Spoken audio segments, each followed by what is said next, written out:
எல்லாருக்கும் வணக்கம். நம்ம பார்க்க போற தலைப்பு பார்த்தீங்கன்னா அவமான கடன்.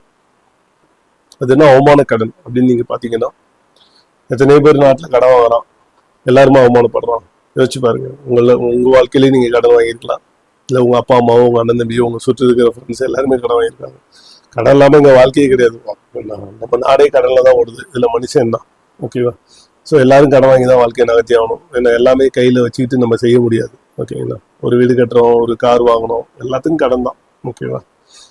ஒரு கல்யாணம் பண்ணுறோம், சுபகாரியங்கள் எல்லாமே கடன் வாங்கி தான் பண்ணுவோம். ஸோ அது ஒரு பெரிய பிரச்சனையே கிடையாது. ஓகேவா? அது என்ன அவமான கடன் அப்படின்னு சொல்லி பார்த்தீங்கன்னா, உங்கள் சர்க்கிள்லேயே பார்த்தீங்கன்னா எல்லாரும் கடன் வாங்குவோம். 100க்கு 90 பேர் கடன் வாங்குவோம். ஆனால் எல்லாருமே அவமானப்படுறாங்கன்னா கிடையாது. ஏதோ ஒருத்தர் 2 பேர் தான் அவமானப்படுவோம். இப்போ இந்த மாதிரி கடன் யாருக்கு ஏற்படும் அப்படின்னு ஜாதகத்தில் கண்டுபிடிக்கலாமா அப்படின்னு கேட்டிங்கன்னா, நிச்சயமா கண்டுபிடிக்கலாம்.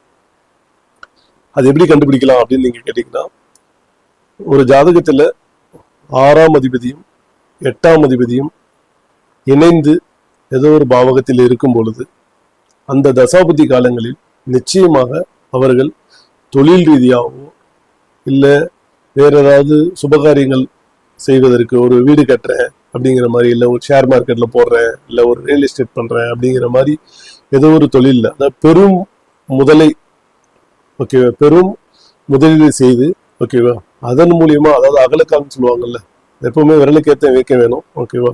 அதெல்லாம் தாண்டி அகலக்கால் வைப்பாங்கன்னு சொல்லுவாங்கல்ல, அந்த மாதிரி ஒரு அகலக்கால் வச்சிருவாங்க.